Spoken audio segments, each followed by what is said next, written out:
Solicito da comissão de plenário que seja lida as resoluções que estão, os projetos de resoluções e uma instrução, eu acredito, ato normativo que estão em leitura, seja feita a leitura. Projeto de emenda à Resolução Normativa 002/2003, da relatoria do senhor conselheiro Otávio Lessa de Geraldo dos Santos. Altera o quadro demonstrativo da documentação e prazos exigidos pela Resolução Normativa número 002/2003, de 3 de abril de 2003, calendário de obrigações dos gestores públicos. Lida em terceira leitura. Projeto de resolução normativa da relatoria da excelentíssima senhora presidente, conselheira Rosa Maria Ribeiro de Albuquerque. Atualiza valores de diárias a serem concedidas aos servidores da hora-aula na Escola de Contas Públicas do Tribunal de Contas do Estado de Alagoas. Lida em terceira leitura. Projeto de ato normativo da relatoria da excelentíssima senhora presidente, conselheira Rosa Maria Ribeiro de Albuquerque. Traz diretrizes quanto à aplicação de recursos públicos para a promoção das festividades juninas no âmbito dos municípios alagoanos. Lida em segunda leitura. Então, após a leitura, com a palavra o conselheiro Otávio Lessa. Na resolução, na proposta de resolução nossa, o conselheiro Anselmo colocou que tinha sido uma portaria, a gente está acrescentando, queria até perguntar se é essa portaria 408, conselheiro, de 28 de junho de 2016, onde nós estamos acrescentando o relatório resumido de execução orçamentária e o relatório de gestão fiscal. Na proposta inicial está sendo acrescentado esses dois itens, solicitado pelo conselheiro, que é dessa portaria da Secretaria do Tesouro Nacional de junho de 2016. Então, com a palavra o conselheiro Anselmo. Não. Então, que seja feita já as colocações do conselheiro Otávio Lessa na proposta de resolução. Então, continua com a palavra o conselheiro Fernando Toledo. Senhora presidente, eu gostaria de consultar o plenário se havia possibilidade da inversão de pauta para que eu relatasse, em primeiro lugar, que eu terei um exame logo mais, eu estou com o horário muito apertado, solicitada a compreensão dos nossos companheiros aqui do plenário para que eu possa relatar antes dos demais, se for possível. Sim, conselheiro, será feita a inversão de pauta, iniciando pelo conselheiro Fernando Toledo. Na hora do expediente, continua a palavra dos conselheiros. Então, vamos à ordem do dia. Então, para relatar, o conselheiro Fernando. Senhora presidente, senhores conselheiros, senhoras conselheiras, senhor do Ministério Público, eu trago para relatar, senhor conselheiro substituto, o processo TC de número 1083 de 2013. É uma representação que o representante é o Ministério da Previdência Social. O representante, o senhor Geraldo Novaes Agra Filho, prefeito à época do município de Carneiro. O representado é o senhor Francisco Cláudio de Almeida, presidente do Carneiro Prev, daquele município. Cuida-se de representação subscrita pelo senhor Adalberto Bandeira de Melo Neto, auditor fiscal da Receita Federal, em exercício no Ministério da Previdência Social, em face do prefeito de Carneiro, senhor Geraldo Novaes Agra Filho, e do presidente do Carneiro Prev, senhor Francisco Cláudio de Almeida, pelo fato de obstrução das atividades de fiscalização no Carneiro Prev, pessoa jurídica inscrita no CPF do CNPJ tal, com sede naquele município. A narrativa afirma que foi programado o procedimento de auditoria direta no regime próprio daquela previdência, cientificado o gestor por meio do ofício de número 559 daquele ministério, em 23 de agosto de 2012. Que continua para destacar que foi agendado a data de início da auditoria para o dia 2 de outubro de 2012. Contudo, o presidente da autarquia solicitou alteração, informou que apresentaria os documentos até o dia 9 de outubro de 2012. Acolhido o pleito, fora lavrado o termo de solicitação, reiteração, com prazo final para a entrega dos documentos no dia 11 de outubro de 2012. Contudo, os documentos não foram entregues. Remata a representação anotando a impossibilidade de realização da auditoria ante a obstacularização da colheita de informação, bem como da não apresentação dos documentos solicitados. Recepcionado o processo neste Tribunal de Contas, o processo foi remetido à presidência. Incontinente, o presidente do tribunal manifestou-se pela admissibilidade da representação, promovendo a distribuição pertinente. Para cumprir o trâmite regimental, os autos foram enviados ao Ministério Público de Contas. Depois da representação, o procurador Rodrigo Cavalcante exarou o parecer que o Ministério com certeza se pronunciará. Em apertada síntese, senhora presidente, é o relatório. Com a palavra o Ministério Público, doutor Gustavo. Senhora presidente, senhoras conselheiras, senhores conselheiros, corroboramos o teor do parecer 1585 de 17 de lavra do Dr. Rodrigo Siqueira Cavalcante e opinamos pela admissibilidade. Com a palavra o conselheiro Fernando. Senhora presidente, eu faço aqui algumas introdutórias baseado no regimento do nosso tribunal, no artigo 190, com relação às competências e da admissibilidade. E voto logo, passo inclusive direto para o nosso voto, que, fazendo uso das atribuições constitucionais, legais e regimentais, voto no sentido de conhecer da representação para que sejam apurados os fatos notificados pelo senhor Adalberto Bandeira de Melo Neto, auditor fiscal da Receita em exercício do Ministério da Previdência Social, para remeter o presente processo ao DEFASENF para ciência e instrução do feito, tendo em conta ser assunto relacionado ao fecho de atribuições da diretoria citada. Assim como voto, senhora presidente. Em discussão, processo relatado pelo conselheiro Fernando. Com a palavra o conselheiro Anselmo.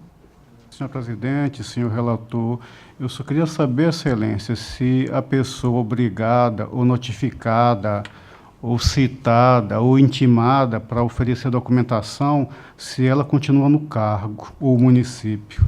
O prefeito, à época, eu estive verificando agora, é o mesmo atual. Perfeito. Ele foi reeleito, de forma que a notificação seria para... Perfeitamente. Obrigado. Então, continua a discussão. Passamos à votação. Conselheiro Alberto. Com o relator, senhora presidente. Conselheira substituta, doutora Ana Raquel. Também acompanho o voto do relator. Conselheiro Otávio. Com o relator. Conselheiro Anselmo. Acompanho o relator, excelência. Aprovado. Senhora presidente, senhores conselheiros, continuo nessa mesma toada para relatar 10 processos, e aqui já faço referência a todos os 10. Trata-se de anulação de acordo, senhores conselheiros e senhoras conselheiras, pelas razões que nós estamos adotando nesse tribunal, de o sancionamento ter sido feito antes do contraditório e da ampla defesa. Então, nós estamos... já fiz isso, inclusive, em lista, e vou relatar todos os casos.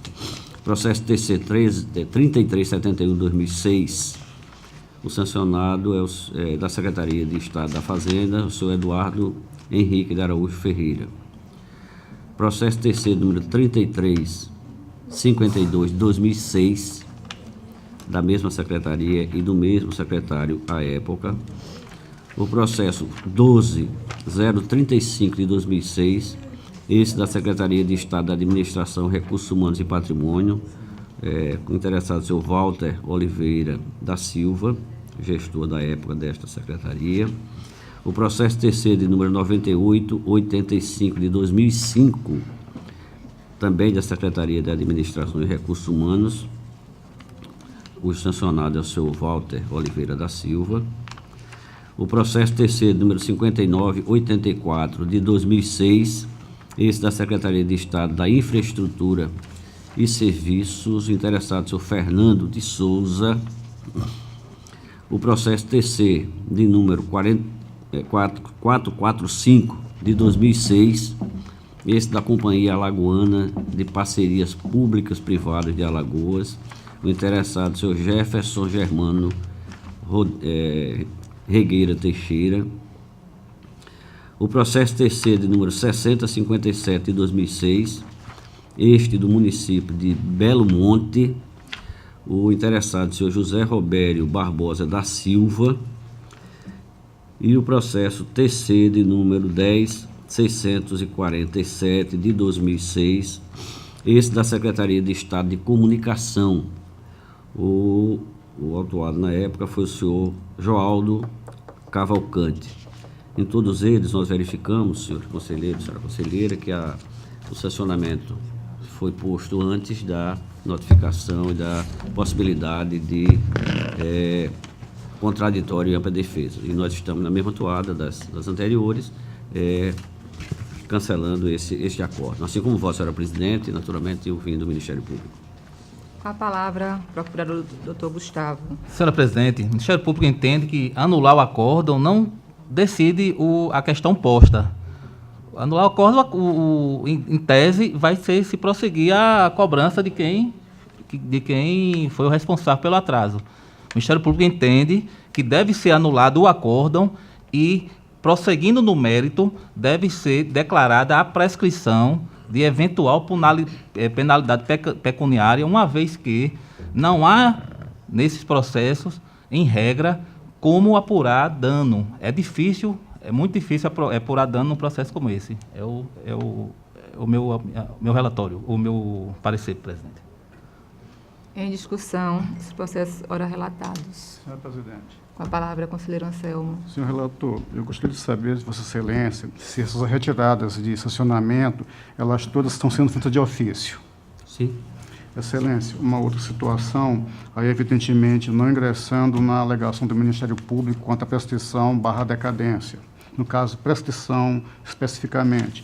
Excelência, do fato gerador e do sancionamento, é só para argumentação, decorreu 5 anos.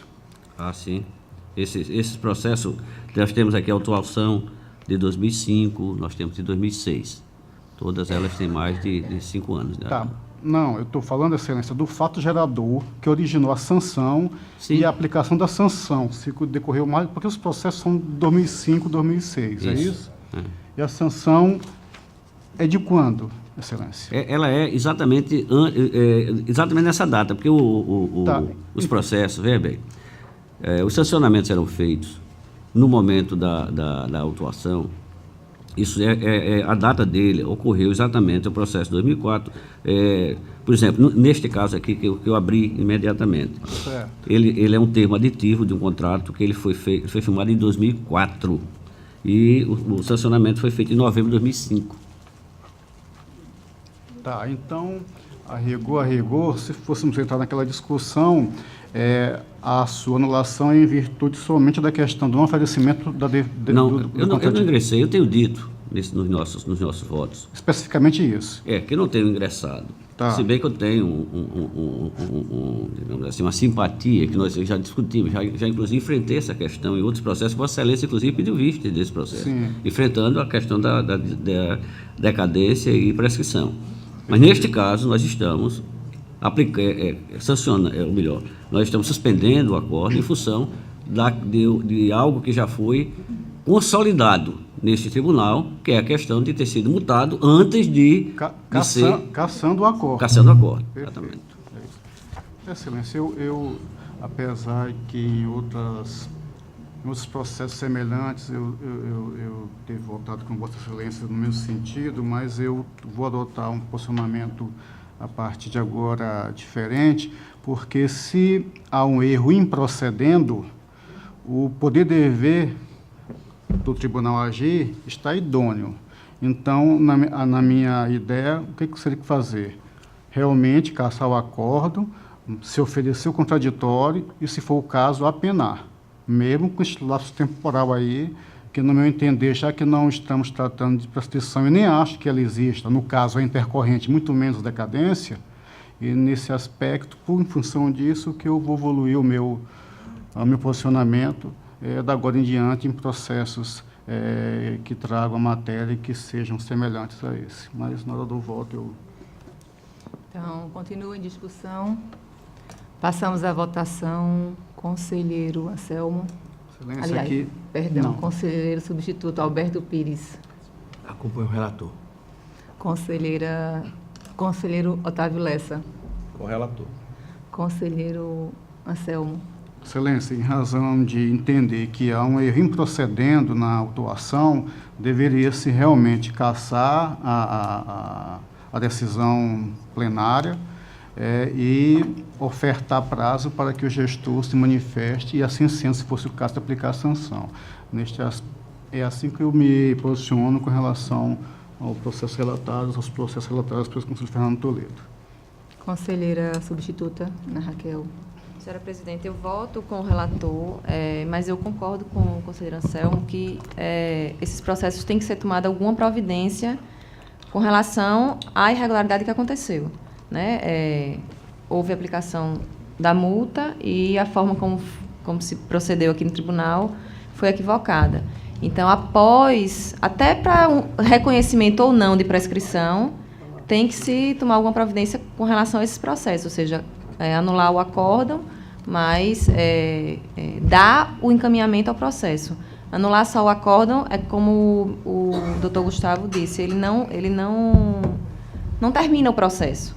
Ele só fez uma correção com relação à decisão do tribunal, mas precisa ser tomada providência até que se chegue ao arquivamento do processo, né? Então, eu voto no sentido, eu voto com o relator, mas já sugerindo que esses processos todos em que Vossa Excelência está trazendo para o pleno para anular o acórdão, seja tomadas providências para que a gente dê os demais encaminhamentos.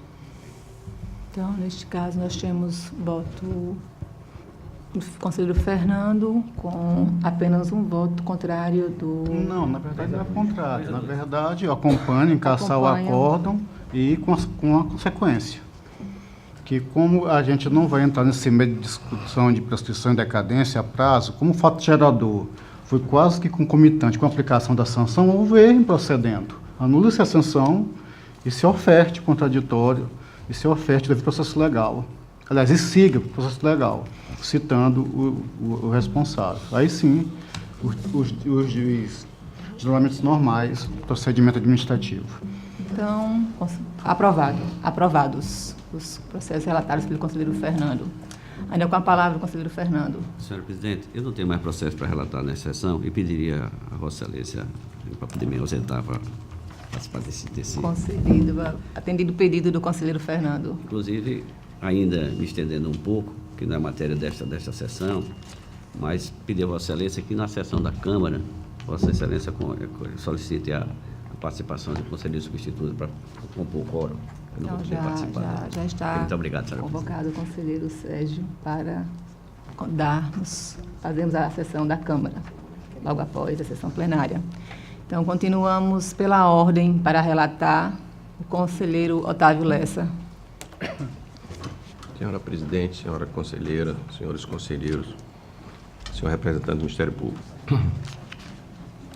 Tem em mãos o processo de sanção TC 17138 sobre a aplicação de multa oriundo do FUNCONTAS, a gestora do Fundo Municipal de Assistência Social de Olho d'Água das Flores, senhora Maria José Rodrigues da Rocha,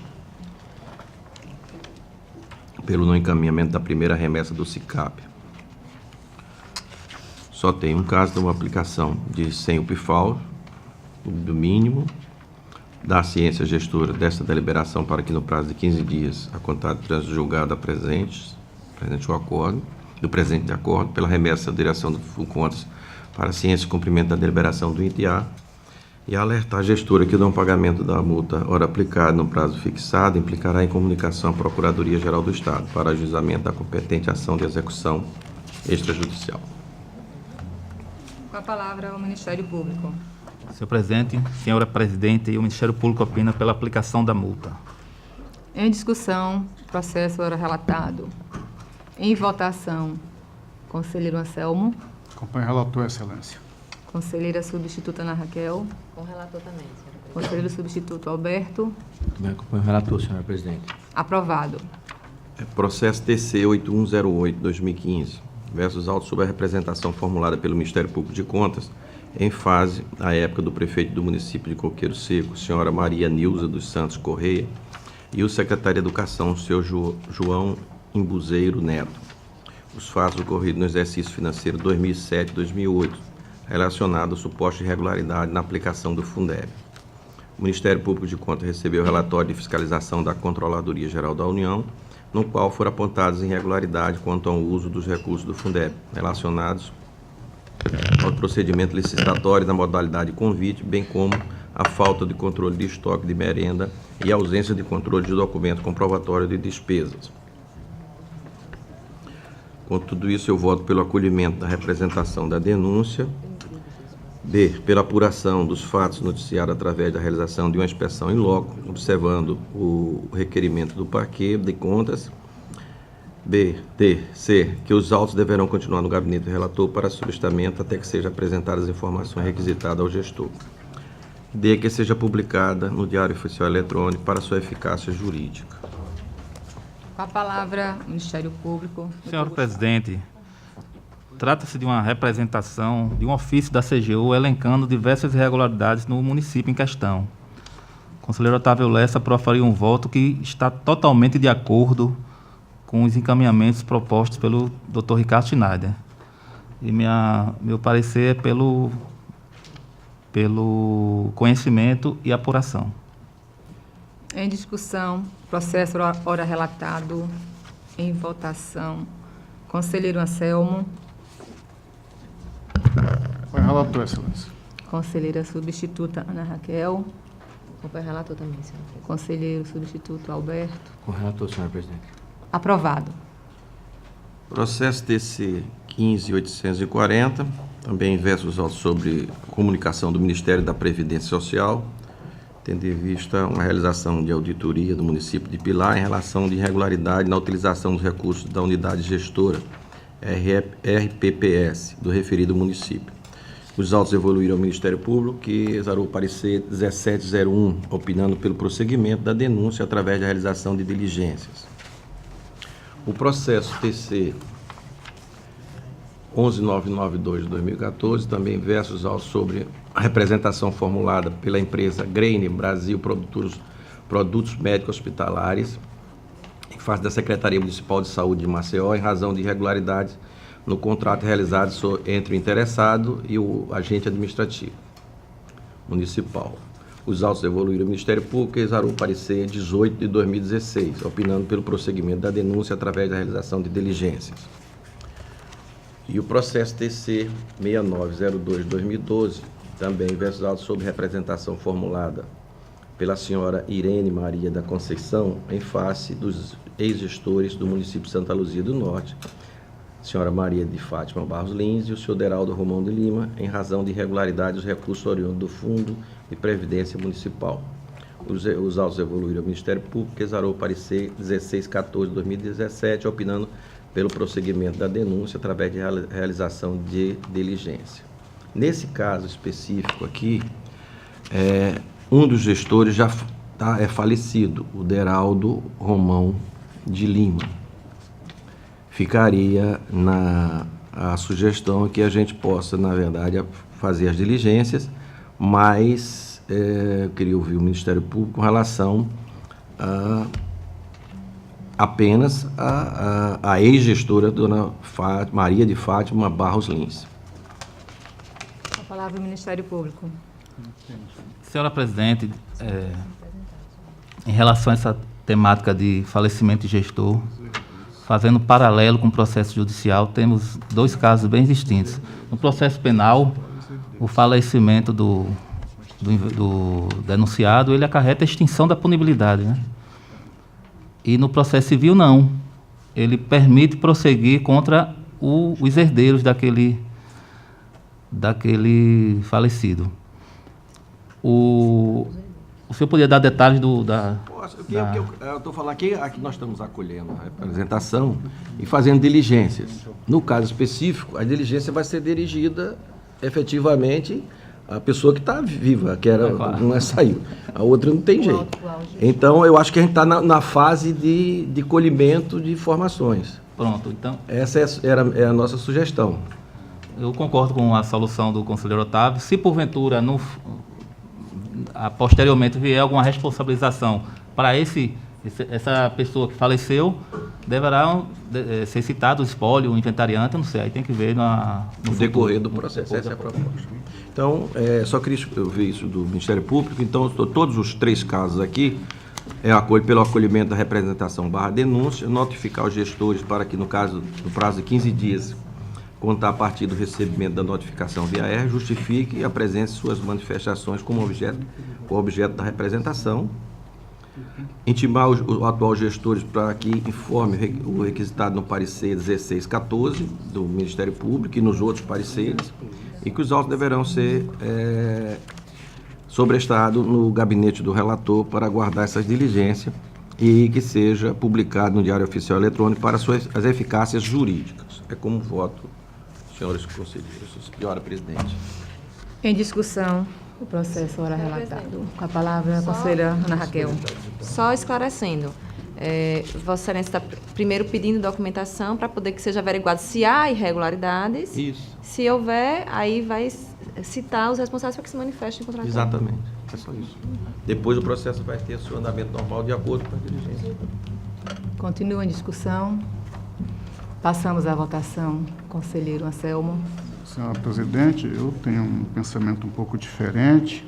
Eu acho que é direito dos herdeiros, se há esta possibilidade, que ainda vai ser verificada, de eventual dano, eu entendo que os herdeiros devam vir fazer parte do processo desde o início. É meu posicionamento.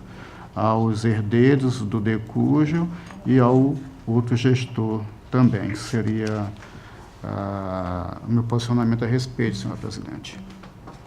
Ainda em discussão, passamos à votação. Conselheiro Anselmo. Conselheira substituta, Ana Raquel. Acompanho o relator, senhor. Conselheiro substituto, Alberto. Com o relator, senhora Presidente. Aprovado. É só, senhora Presidente, não tem mais pauta para hoje. Então, pela ordem, para relatar o conselheiro Anselmo. Senhora Presidente, senhora conselheira, senhores conselheiros, ilustre membro do Ministério Público Especial, junto a esta Corte de Contas, Excelências, trago 2 processos, queria relatá-los em conjunto, porque tratam de concessão de prazo, prorrogação de prazo esse dado pelo plenário do tribunal. Sendo assim, só o plenário pode, autorizar a concessão de prazo. São nos processos 6992 de 2017 e 6594 de 2017. O primeiro é do gestor do município de Atalaia, prestação de contas, exercício financeiro de 2005, onde foi solicitada a documentação. E o outro processo, 6594 de 2017, é da gestora de Ibateguara, exercício 2009, da mesma forma. Assim, Excelência, acho razoável concessão de prazos, concedendo parcialmente em um caso, que é a praxe 15 dias, ao invés dos 30 solicitados, e no outro, como é da praxe também no tribunal, os 15 dias para que procedam conforme determinação deste plenário. É como voto, senhora Presidente. Com a palavra o Ministério Público. Senhora Presidente, o Ministério Público não vê óbices à prorrogação do prazo. Em discussão, processos ora relatados pelo conselheiro Anselmo. Em votação, conselheira substituta Ana Raquel. Conselheiro substituto Alberto. Também acompanho o relator, senhora Presidente. Conselheiro Otávio. Qual relator? Aprovado. Senhora Presidente, trago mais um processo, é o 680 de 2005. É mais uma prestação de contas de gestor de Câmara Municipal de Geraldo Ponciano, exercício 2004. Aqui, Excelências, há um relatório inconclusivo da unidade técnica e o processo chegando ao nosso gabinete, fizemos uma pré-análise e observou-se que muitas informações essenciais deveriam ter vindo já nos autos e não e não deles constavam, para que pudéssemos verificar a questão de do décimo recebido e também executado, verificar as despesas com pessoal, verificar, inclusive, além dessa despesa, os quatro, não, elas são 5, na verdade, que a LRF apenas discrimina da Constituição também, os 5 tipos de despesas voltadas com pessoal, folha de pagamento, gastos do Poder Legislativo constitucionais, que ficou profundamente prejudicado em razão do não encaminhamento da documentação essencial, assim como também do RGF, que não foi encaminhado ao tribunal e que é importantíssimo para aferirmos a parte que cuida da responsabilidade social, inclusive o tribunal podendo processar e julgar o gestor quanto ao não encaminhamento deste demonstrativo, deste relatório para cá, para o tribunal. Apenas dando prazo para que assim o faça, na mesma toada, também aqui, para não perdermos tempo, ao atual gestor da Câmara que tiver aquela documentação, em razão, né, da obrigação, mesmo que não personalíssima, do poder público, guardar os documentos públicos, assim também foi comunicado ao atual gestor da Câmara, para que, tendo a documentação, encaminhe ao tribunal. Assim como o voto, senhora presidente. Com a palavra, doutor Gustavo. Senhora presidente, trata-se de um processo de 2005, portanto, não há obrigatoriedade de intervenção ministerial. Em discussão, os processos ora relatados. Em votação, conselheira substituta Ana Raquel. Conselheiro substituto Alberto. Com relator, senhora presidente. Conselheiro Otávio Lessa. Com relator. Aprovados. Ainda com a palavra o conselheiro Anselmo. Senhora presidente, a minha pauta está esgotada para hoje. Pela ordem, para relatar, conselheira substituta Ana Raquel. Senhora presidente, senhores conselheiros, doutor membro do Ministério Público de Contas, tenho para relatar alguns processos de FUNCONTAS. Antes de começar a fazê-los em lista, eu gostaria de solicitar a retirada de pauta do processo, que ambos são do FUNCONTAS, processo TC 14.632 de 2014 e 13.361 de 2014. Então, só que seja retirado de pauta os processos citados pela conselheira substituta. Os primeiros processos que eu vou relatar, todos eles não houve manifestação do gestor. É o processo TC 8515 de 2014, que trata do não envio no prazo da terceira remessa do SICAP de 2013, da senhora Maria Marli Gomes Pereira, gestora do Fundo Municipal dos Direitos da Criança e do Adolescente do município de Branquinha. O TC 8516 de 2014 trata também do não envio no prazo da terceira remessa do SICAP de 2013 pelo senhor Manuel Sulino Carvalho dos Santos, gestor do Fundo Municipal de Previdência Própria do município de Jequiá da Praia. TC 8524 de 2014 trata do não envio no prazo da terceira remessa do SICAP, também em 2013, pelo senhor Tássio Melo da Silveira, gestor do Fundo Municipal de Transportes Urbanos de Maceió. TC 8519 de 2014 trata do não envio no prazo da terceira remessa do SICAP de 2013, pela senhora Flávia Célia dos Santos Souza, gestora do Fundo Municipal de Educação do município de Marechal Deodoro. TC 8518 de 2014 trata do não envio no prazo da terceira remessa do SICAP de 2013 pelo senhor José Soares da Silva, gestor do Fundo Especial da Procuradoria do município de Marechal Deodoro. TC 8322 de 2014 também trata do não envio no prazo da terceira remessa do SICAP de 2013 pela senhora Elineide Henrique Soares Barbosa, gestora do Fundo Municipal de Saúde de Pindoba. TC 8521 de 2014 trata do não envio no prazo da terceira remessa do SICAP de 2013 pelo senhor Antônio Paulo Cavalcante Buarque, gestor do Fundo Municipal de Educação de Pilar. TC 8522 de 2014 também trata do não envio da terceira remessa do SICAP de 2013 dentro do prazo pela senhora Gilvoneide de Almeida Ferreira Santos, gestora do Fundo Municipal de Previdência Própria de Pilar. TC 8520 de 2014 trata do não envio no prazo da terceira remessa do SICAP de 2013 pela senhora Valéria Viana de Mendonça Canuto, gestora do Fundo Municipal de Assistência Social do município de Pilar. E como eu falei no início, todos esses processos foi citado o responsável e não se manifestou dentro do prazo, inclusive constando do processo a certidão pelo setor de protocolo de que não deu entrada no setor de protocolo nenhum processo desses responsáveis dentro do prazo. Por conta desse motivo, não foram os processos para o Ministério Público de Contas. E tem um processo que é o processo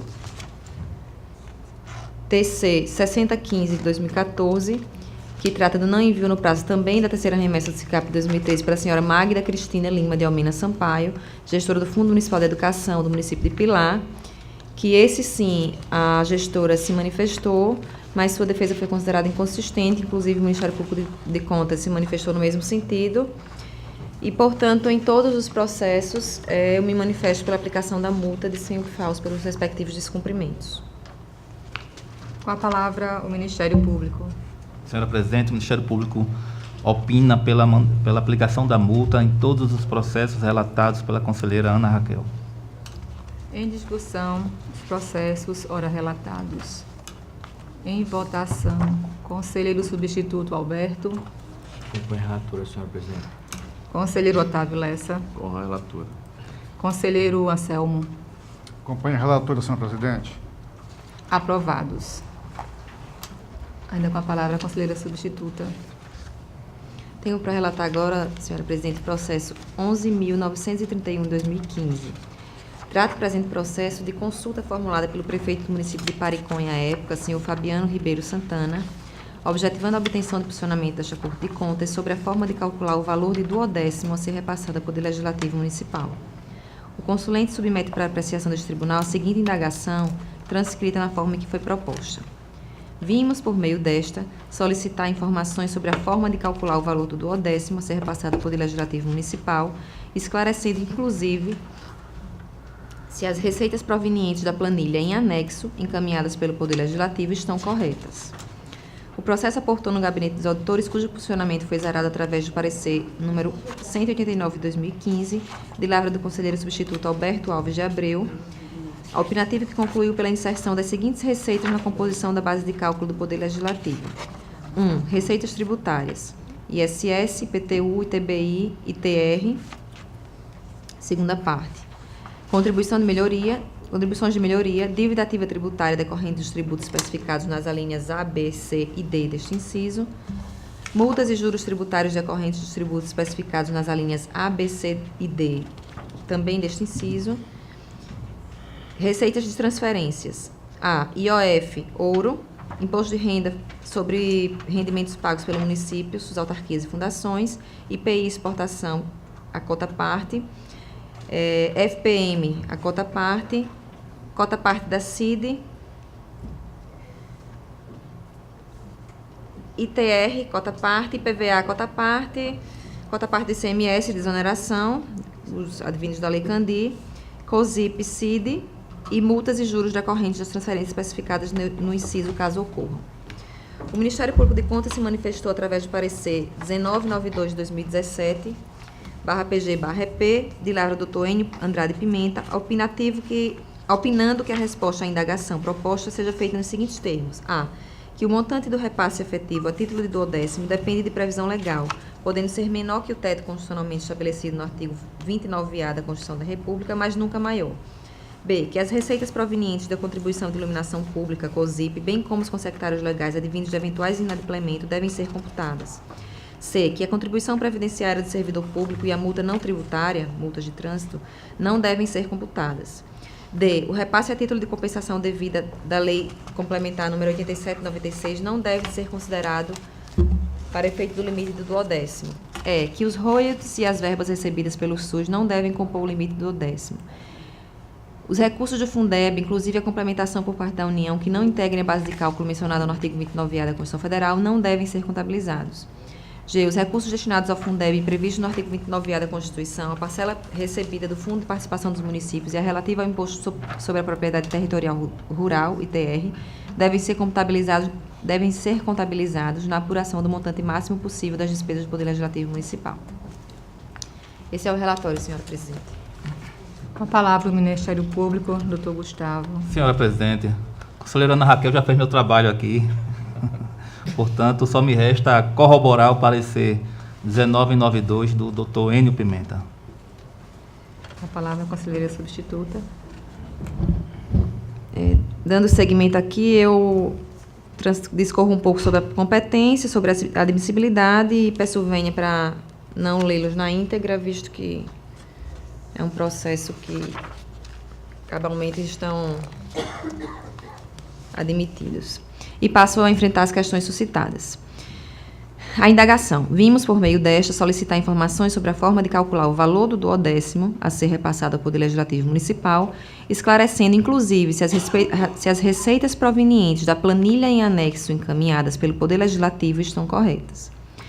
De plano, registra-se que o presente opinativo terá como cerne esclarecer quais as receitas que compõem a base de cálculo do duodécimo a ser repassado ao Poder Legislativo Municipal, entendendo que a forma de calcular o valor do duodécimo corresponde a uma operação aritmética simples, na forma do comando disposto no artigo 29A da Constituição Federal de 88 e sem proferir juízo de valor sobre o contido na planilha anexada pelo consulente, com vistas a evitar que seja aviltado o regramento que normatiza o presente instituto e impede que seja analisado o caso concreto. Ressalta-se que a revogação da Resolução Normativa número 1 de 2005 por esta Corte de Contas, normativa que regulamentava a matéria, através da edição da Resolução Normativa 4 de 2013, sem a ulterior expedição de novel regramento por este tribunal, favorece a formulação do questionamento submetido a esta Corte. Nesse contexto, Mistério transcreveu o caput do artigo 29A da Constituição Federal de 88, inserido na Carta Magna Pátria, através da Emenda Constitucional número 25 de 2000, que trata das receitas que devem compor o duodécimo do Poder Legislativo Municipal, assunto objeto do presente estudo. E aqui eu transcrevo. Artigo 29A. O total da despesa do Poder Legislativo Municipal, incluídos os subsídios dos vereadores e excluídos os gastos com inativos, não poderá ultrapassar os seguintes percentuais relativos ao somatório da receita tributária e das transferências previstas no parágrafo 5º do artigo 153 e dos artigos 158 e 159, efetivamente realizado no exercício anterior. Uma simples leitura do dispositivo possibilita concluir que a base de cálculo para a obtenção do percentual destinado para as despesas do Poder Legislativo corresponde à soma da receita tributária e das transferências previstas no parágrafo 5º do artigo 153 e nos artigos 158 e 159 da Constituição. Tais comandos legais são objeto da Resolução Normativa 7 de 2013 desta Corte de Contas, regramento publicado no Diário Oficial do Tribunal de Contas do Estado de Alagoas, edição de 8 de 10 de 2013. De certo que não subsistem muitas dúvidas sobre quais as transferências que compõem o duodécimo do Legislativo, posto que se encontram relacionadas taxativamente nos normativos constitucionais nominados. Todavia, apenas para robustecer a presente decisão, relacionam-se os importes repassados aos municípios pelos entes federados que devem compor o duodécimo do Poder Legislativo. Das transferências. Considerando o teor do 29A da Constituição Federal de 88, vislumbram-se como receitas de transferências para efeito de consubstanciação da base de cálculo para repasse dos recursos ao Poder Legislativo, as elencadas no parágrafo 5º do artigo 153 e nos artigos 158 e 159, quais sejam: a. Cota parte do produto de arrecadação do Imposto sobre Operação de Crédito, Câmbio e Seguro, ou relativos a títulos ou valores mobiliários, IOF, incidentes sobre o ouro extraído no município. O produto de arrecadação do Imposto de Renda e Proventos de qualquer natureza, incidente na fonte e sobre rendimentos pagos a qualquer título pelo município, suas autarquias e fundações. Cota parte do produto de arrecadação do ITR relativo aos imóveis situados no município. Cota parte do IPVA de veículos licenciados no município. Cota parte do produto de arrecadação de ICMS, observados os critérios legais na partição das receitas. Cota parte do produto de arrecadação do imposto de renda e sobre o IPI, produtos industrializados, destinado ao Fundo de Participação dos Municípios. Cota parte do produto de arrecadação do imposto de renda e proventos de qualquer natureza e sobre o IPI, destinados ao Fundo de Participação dos Municípios. Eu falei, isso aqui está repetido. Cota parte do importe percebido pelos estados relativo ao produto de arrecadação do IPI. E cota parte da CID. Especificamente quanto à CID, é importante destacar que o Comando Constitucional, inserto no artigo 177, parágrafo 4º, inciso 2º da Constituição Federal, assevera que a nominada contribuição tem destinação expressa, quais sejam: pagamento de subsídios a preços ou transportes de álcool, combustível, gás natural e seus derivados e derivados de petróleo, financiamento de projetos ambientais relacionados com a indústria do petróleo e do gás, financiamento de programas de infraestrutura de transportes, por quanto a utilização do importe arrecadado para finalidade diversa estaria vedada. Neste sentido, já se posicionou o STF. Mostra-se adequado o controle concentrado de constitucionalidade quando a lei orçamentária revela... Isso aqui é o posicionamento do STF, tá? Abre aspas. Mostra-se adequado o controle concentrado de constitucionalidade quando a lei orçamentária revela contornos abstratos e autônomos em abandono ao campo da eficácia concreta. Lei orçamentária, contribuição de intervenção do domínio econômico, importação e comercialização de petróleo e derivados, gás natural, derivados e álcool combustível, CID, destinação. É inconstitucional a interpretação da Lei Orçamentária 10.640, de 2003, que implica a abertura de crédito suplementar em rubrica estranha à destinação do que é arrecadado a partir do disposto no parágrafo 4º do artigo 177 da Constituição Federal, ante a natureza exaustiva das alíneas A, B e C do inciso 2º do citado parágrafo. ADI 2925, relator ministro Marco Aurélio. Todavia, apesar da afetação da destinação da pré-falada contribuição, há a previsão expressa contida na Carta Magna da obrigatoriedade da inserção da respectiva cota-parte na base de cálculo do 10º do Poder Legislativo, prevendo assim outra destinação vinculada à contribuição, mesmo não estando previsto no artigo 177, parágrafo 4º do inciso 2º. Importante sublinhar que as transferências que compõem a base de cálculo do 10º do Legislativo são tão somente aquelas elencadas pelos dispositivos constitucionais e repassadas pela União e ou pelo Estado ao município, tendo como origem percentual do produto de arrecadação de tributos de competência instituidora do respectivo ente federado. Portanto, não pode ser inserido qualquer outro tipo de repasse, tampouco aqueles percebidos com a finalidade de proporcionar ajuda financeira de caráter voluntário. Ademais, consoante destacado no parecer do Parquet de Contas, o nominado comando constitucional versa sobre o limite máximo do repasse a ser feito para o Poder Legislativo, não havendo óbice para que a lei orçamentária anual disponha de modo diverso, desde que respeitado o teto máximo estabelecido, bem como os critérios estabelecidos constitucionalmente para a sua instituição. De outro modo, ao revés, quanto à interpretação de quais as receitas devem ser consideradas como tributárias para o fim do artigo constitucional em exame, os entendimentos dos tribunais de contas dos estados não são assentes e ainda suscitam inúmeras dúvidas. Matéria que, desde a revogação do normativo interno, não foi apreciada pelo pleno deste tribunal. Sendo assim, será dado enfoque na análise daqueles que comumente geram maior polêmica quanto à sua inserção na base de cálculo, para ao final nos posicionar com definitividade quanto ao correto delineamento das rubricas que a compõem. E aí passo para a análise das receitas tributárias. Objetivando o estabelecimento de premissas que irão dar suporte ao presente estudo, impende registrar o alcance da expressão receita tributária e elencar os respectivos elementos. Há de se ponderar que a expressão receita tributária, inserta no comando normativo do artigo 29A da Constituição Federal de 88, não pode ser considerada de forma ampla. A interpretação do dispositivo deve ser sistemática, levando em consideração o arcabouço jurídico em vigor e considerando as peculiaridades de cada um dos tributos. Nesta senda, tem-se de maneira simplista ser a receita tributária o produto da arrecadação dos tributos de sua competência instituidora pelo respectivo ente federado. Para corroborar tal assertiva, imperativa é a transcrição do que dispõe o artigo 3º da Lei 5.172 de 66, Código Tributário Nacional, texto que conceitua tributo. Artigo 3º. Tributo é toda prestação pecuniária compulsória em moeda ou cujo valor nela se possa exprimir, que não constitua sanção de ato ilícito instituída em lei e cobrada mediante atividade administrativa plenamente vinculada. Sob esta ótica, a dinâmica do ODR no sistema constitucional tributário permitiu a instituição de tributos, antes não normatizados, que vieram a compor a receita tributária dos entes federados. Considerando a matéria enfrentada, entende-se imprescindível relacionar as espécies de tributo que fazem parte do sistema tribunal pátrio com o fito de alicerçar o presente opinativo. O Supremo Tribunal Federal, quando instado a se posicionar, já havia relacionado as referidas espécies tributárias. Abro aspas. As diversas espécies tributárias, determinadas pela hipótese de incidência ou pelo fato gerador da respectiva obrigação, são a. Os impostos, e aqui elenca os artigos e os incisos que tratam dos impostos. B. As taxas. C. As contribuições, que são de melhoria, sociais, que por sua vez podem ser de seguridade social, salário e educação, especiais, e de intervenção do domínio econômico, de interesse de categorias profissionais ou econômicas, e de interesse de categorias profissionais ou econômicas. Constituem ainda espécie tributária os empréstimos compulsórios, fecha aspas. Isso é um trecho da DI 447, cujo relator foi o ministro Otávio Galotti. Isso faz parte do voto do ministro Carlos Veloso.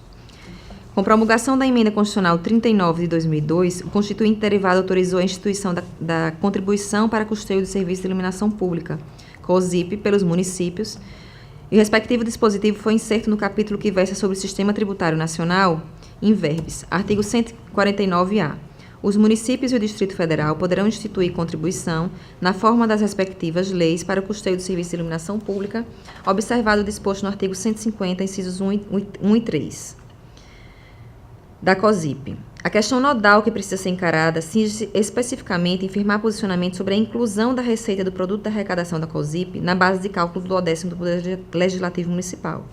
A dúvida encontra razão de ser ante a afetação da contribuição em referência e diante do que dispõe as normas do direito financeiro. Não é uma questão de fácil deslinde. O STF já assentou entendimento que confirma o caráter tributário da COSIP. E abro aspas mais uma vez.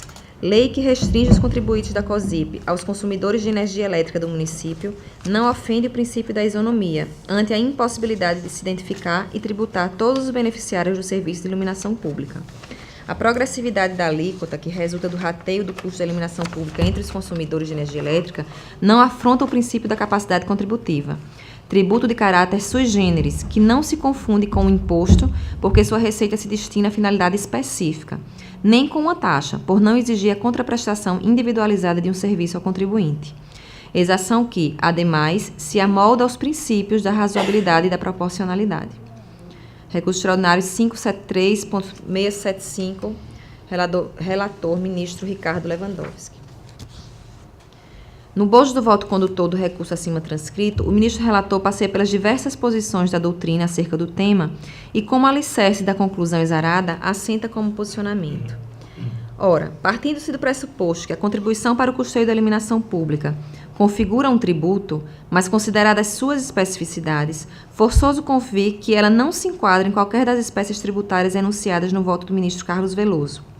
Isso se referindo à ADI 447. É que a exação prevista no artigo 149-A configura uma atividade estatal uti universi e não uti singuli, que dá ensejo à cobrança de taxas exatamente por ser prestada em unidades autônomas de utilização e por isso mesmo quantificáveis em relação a cada contribuinte. A meu ver, a COSIP constitui um novo tipo de contribuição, que refoge aos padrões estabelecidos nos artigos 149 e 195 da Constituição Federal. Cuida-se, com efeito, de uma exação subordinada à disciplina própria, qual seja a do artigo 149-A da Constituição Federal, sujeita, contudo, aos princípios constitucionais tributários, visto enquadrar-se inequivocadamente no gênero tributo. O posicionamento do STF sobre a matéria consolidou o caráter de tributo que reveste a COSIP. Entretanto, após como conclusão que, apesar de fazer parte do gênero,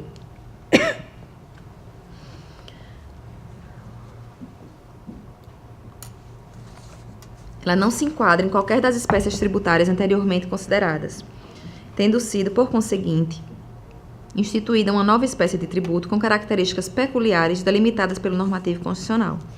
Importante é pôr como destaque a afetação da contribuição exame, cujo comando legal determina que seja cumprida a destinação específica do produto de arrecadação do tributo em referência. Tal importe deve ser integralmente destinado aos serviços de iluminação pública do ente municipal. Neste condão, entender que o produto de arrecadação da COSIP possa integrar a base de cálculo do 10º do Poder Legislativo é considerar a possibilidade do Poder Executivo dispor de fatia do produto do recolhimento da nominada contribuição para fim diverso do que foi legalmente autorizado, aviltando o respectivo comando constitucional e desvirtuando o uso do importe arrecadado. Ademais, a legislação que consubstancia o sistema financeiro pátrio segrega a receita de contribuições das demais receitas tributárias, conjuntura normativa que reforça o entendimento esposado.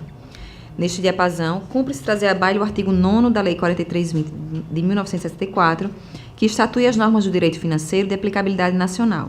Artigo 9º.